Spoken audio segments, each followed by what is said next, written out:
আসসালামু আলাইকুম প্রিয় চাকরি প্রত্যাশী ভাই এবং বোনেরা এই মুহূর্তে যে যেখান থেকে আমাকে দেখতে পাচ্ছেন সবাইকে আন্তরিক অভিনন্দন এবং শুভেচ্ছা জানিয়ে শুরু করছি আজকের ভিডিও। বরাবরের মতো আপনাদের কাছে রিকোয়েস্ট থাকবে যে যেখান থেকে এই মুহূর্তে আমাকে দেখতে পাচ্ছেন প্লিজ এই ভিডিওতে একটা লাইক করে দিবেন এবং অবশ্যই চ্যানেলের প্রথমবার হয়ে থাকলে চ্যানেলটি সাবস্ক্রাইব করে পাশে থাকার জন্য বিনীত অনুরোধ জানাচ্ছি। তো আজকে কোন বিষয় নিয়ে কথা হবে অলরেডি ভিডিওর টাইটেল এবং থাম্বনেল দেখেই বুঝে গেছেন। তারপরেও বলে রাখি, অনেকেই হয়তোবা জানেন এবং অনেকেই হয়তোবা জানেন না। বাংলাদেশ সেনাবাহিনীতে অসামরিক পদে যদি আপনি চাকরি করতে চান, সেই ক্ষেত্রে আপনার চাকরির জন্য কি, কি যোগ্যতা লাগবে, কি, কি ডকুমেন্টস লাগবে এই বিষয় নিয়ে আজকে বিস্তারিত আলোচনা করব। ভিডিওটা যদি একটু লম্বা হয় সো প্লিজ না টেনে সম্পূর্ণ ভিডিও দেখার জন্য অনুরোধ জানাচ্ছি। তো ১ম এই বলে রাখি যে আমি আমার এর আগের ভিডিওতে বলেছিলাম যে খুব দ্রুত সময়ের মধ্যে কিন্তু বাংলাদেশ সেনাবাহিনীর অসামরিকের ২০২৬ সালের যে একটা বড় ধরনের নিয়োগ বিজ্ঞপ্তি আসতে চলেছে এটার কোনো রকম কোনো সন্দেহ নেই। আপনারা যদি একটু সন্দেহ আপনাদের মনে থাকে তো সেই রকম সন্দেহ এবং সংকোচ এই মুহূর্তে মাথা থেকে এবং মন থেকে ঝেড়ে ফেলে দেন এবং প্রস্তুতি নেন যে খুব দ্রুত সময়ের মধ্যেই আপনার দরজার সামনেই কিন্তু ২০২৬ সালের যে অসামরিকের যে নিয়োগটা, সেই নিয়োগটা আসলে করা নাড়ছে। এবং সেইজন্যই আমি আপনাদেরকে প্রস্তুতি নেওয়ার জন্য বা প্রস্তুত করার জন্যই এখন থেকে নিয়মিত কন্টিনিউ এই বিষয় নিয়ে ভিডিও দেব।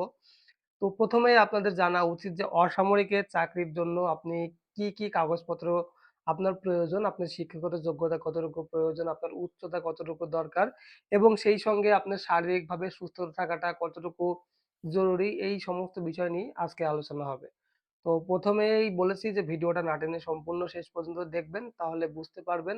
পরবর্তীতে এই বিষয়ে আমার মনে হয় না যে আপনার মনের ভিতরে আর কোনো প্রশ্ন থাকবে। তো ১ম এ আপনাদের কাছে একটা জিনিস শেয়ার করি সেটা হচ্ছে বাংলাদেশ সেনাবাহিনীর অসামরিকের ক্ষেত্রে বা অসামরিক চাকরির জন্য যারা অ্যাপ্লিকেশন এর আগেও করেছেন বা যারা নতুন করবেন এই ভিডিও দেখার পরে করবেন, যা এই মুহূর্তে আপনারা সার্চ দিয়েছেন যে অসামরিকের চাকরির জন্য কতটুকু বয়স হয় বা বয়স প্রয়োজন তাদের জন্য এখন যেটা বলছি সেটা খুবই গুরুত্বপূর্ণ। প্লিজ মন দিয়ে শুনবেন। বয়স বাংলাদেশের সরকারি চাকরির বিধান অনুযায়ী বর্তমানে ১৮ থেকে ৩২ বছর পর্যন্ত যদি আপনার বয়স হয়ে থাকে তাহলে কিন্তু আপনি বাংলাদেশ সরকারের আন্ডারে যতগুলো চাকরি আছে, যতগুলো বাহিনী আছে, সব জায়গায় কিন্তু অ্যাপ্লিকেশন করতে পারবেন। তবে সামরিক বাহিনীর ক্ষেত্রে বয়সটা আরো একটু কমিয়ে আনা হয়েছে। আপনারা জানেন যে এটা ১৭ থেকে বর্তমানে ২০ বা ২১ বছর পর্যন্ত যদি আপনার বয়স হয়ে থাকে তাহলে কিন্তু আপনি বাংলাদেশ সেনাবাহিনীর সৈনিক পদে চাকরির জন্য অ্যাপ্লিকেশন করতে পারবেন। তো যদিও আজকের বিষয়টা বা আজকের টপিকটা সৈনিকের জন্য না, আজকে অসামরিকের জন্য আলোচনা করছি। তো প্লিজ আপনারা ওইদিকে পরবর্তীতে কথা বলবো। আজকের বিষয়টা শুধুমাত্র অসামরিকের ক্ষেত্রেই হবে। তো ১ম এ যেটা বলছিলাম যে অসামরিকের ক্ষেত্রে সর্বনিম্ন বয়স লাগবে আপনার ১৮ বছর। আপনার যদি জন্ম নিবন্ধন কার্ড অথবা এনআইডি কার্ড থাকে বা স্মার্ট কার্ড থাকে, যদি আপনার বয়স ১৮ বছর হয় তাহলে কিন্তু আপনি এখানে চাকরির জন্য প্রথমত যোগ্যতা অর্জন করতে পারেন। এইবার যদি আপনারা অনেকেই আমার কাছে জানতে চান যে এই চাকরির জন্য আসলে শিক্ষাগত যোগ্যতার প্রয়োজন কতটুকু? বাংলাদেশের এই একটা মাত্র সংস্থাই আছে যেইখানে যদি আপনি ৫ম শ্রেণী পাসও করতে পারেন বা ৫ম শ্রেণী পাসও যদি পাশের একটা সার্টিফিকেট যদি আপনার কাছে থাকে, তাহলেও কিন্তু আপনি বাংলাদেশ সেনাবাহিনীতে চাকরি করার সুযোগ পাবেন। বাংলাদেশের যত মানুষ আছে যারা চাকরি প্রত্যাশী যারা তাদের কিন্তু প্রধান আ লক্ষ্যই থাকে বাংলাদেশ সেনাবাহিনীতে চাকরি করা। সেটা হতে পারে সামরিকে অথবা অসামরিকে। আমি এরকম অনেকজনকে দেখেছি যারা সামরিক বাহিনীতে ১ম এ ২-৩ বার মাঠে দাঁড়িয়েছে। বাট দুর্ভাগ্যজনকভাবে চাকরি সেখানে তাদের হয়নি। পরবর্তীতে তারা কিন্তু এই ৩২ বছর পর্যন্ত বা তখন ৩০ বছর পর্যন্ত বয়স ছিল। বাট এখন সরকারি চাকরির বয়সসীমা কিন্তু ৩২ বছর পর্যন্ত করা হয়েছে। তো এই ৩২ বছর বয়স পর্যন্ত তারা এখনো কিন্তু এই সেনাবাহিনীর অসামরিকেই ঢোকার জন্য কিন্তু তারা খুব অধীর আগ্রহে নিয়ে বসে আছেন এবং ক্রমাগতভাবে চেষ্টা করেই যাচ্ছেন। তো এই সেনাবাহিনীতে চাকরি করা আসলে একটা স্বপ্নের বিষয়। আপনারা জানেন যে এইখানে চাকরি করলে অনেক রকম সুযোগ সুবিধাও আছে। তো এর কারণেই কিন্তু মানুষ এইখানে চাকরি করতে আসে। এর পরবর্তী ভিডিও অবশ্যই আমি বানাবো, নোট করে রাখছি যে বাংলাদেশ সেনাবাহিনীতে অসামরিকে চাকরি করলে আপনারা কি, কি সুবিধা পাবেন এবং আপনাদের জন্য কি, কি ফ্যাসিলিটি আছে সেই সমস্ত বিষয় নিয়ে আরেকটা ভিডিও বানাবো। তো আজকে আর ওই বিষয় নিয়ে যাচ্ছি না। পরবর্তীতে ইনশাআল্লাহ অবশ্যই আসবে। আপনারা সাথে থাকলে বা পাশে থাকলে নিয়মিত ভিডিও দেখলে অবশ্যই বুঝতে পারবেন। এরপরে শিক্ষাগত যোগ্যতার কথা যেরকম বললাম, যদি আপনি ৫ম শ্রেণী থেকে হায়ার এডুকেটেড অথবা আপনি যদি স্নাতক সম্মান পর্যন্ত পাস করে থাকতে পারেন। এইখানে অসামরিকের ক্ষেত্রে দেখা যায় কি ট্রেড অনুযায়ী আসলে চাকরির মান থাকে। আপনি আপনার শিক্ষাগত যোগ্যতা অনুযায়ী আপনার ট্রেড। যেমন মনে করেন যে একটা মানুষ যদি পরিচ্ছন্ন কর্মচারী চাকরি করে, তাকে তো আর ওই অনার্স মাস্টার্স কমপ্লিট করে আসার কোনো প্রয়োজন নেই। একদম ঝাড়ুদারের ক্ষেত্রে যদি আপনি ৫ম শ্রেণী পাস করতে পারেন বা যদি আপনি ন্যূনতম আপনার নামটাও লিখতে পারেন বা অক্ষর জ্ঞান সম্পূর্ণ হন তাহলেই চলবে। অক্ষর জ্ঞান সম্পন্ন মানুষ ঝাড়ুদারের জন্য পারফেক্ট। তাছাড়া বিভিন্ন রকমের পদবি আছে, টেকনিশিয়ান বিভিন্ন রকম টেকনিক্যাল পদ আছে, টেকনিশিয়ান পদ আছে। এই সমস্ত পদে একটু শিক্ষাগত যোগ্যতার দরকার হয়। যারা কারিগরি ভাবে যারা লেখাপড়া করেছেন বিভিন্ন ইনস্টিটিউট থেকে তাদের জন্য কিন্তু সেনাবাহিনীতে ট্রেড 2 এর বিভিন্ন রকম পদবি আছে সেইখানে আপনারা চেষ্টা করে দেখতে পারেন। তাছাড়া অসামরিকের ক্ষেত্রেও বিভিন্ন রকম টেকনিক্যাল ট্রেড আছে। যে সমস্ত ট্রেডে আসলে মেধার ভিত্তিতে জনবল নিয়োগ করা হয় এবং অবশ্যই আপনাকে বিভিন্ন রকম কম্পিউটার এবং বিভিন্ন রকম ইঞ্জিনিয়ারিং এর উপরে দরখাস্ত মানে অভিজ্ঞতা আপনাকে অর্জন করতে হবে। এরকম যদি কোনো সার্টিফিকেট আপনি দেখাতে পারেন, তাহলে কিন্তু বাংলাদেশ সেনাবাহিনীর অসামরিকে বিভিন্ন রকম টেকনিক্যাল যে ট্রেড গুলা আছে, সেই সমস্ত ট্রেডে আপনি চাকরির জন্য পারফেক্ট হতে পারবেন।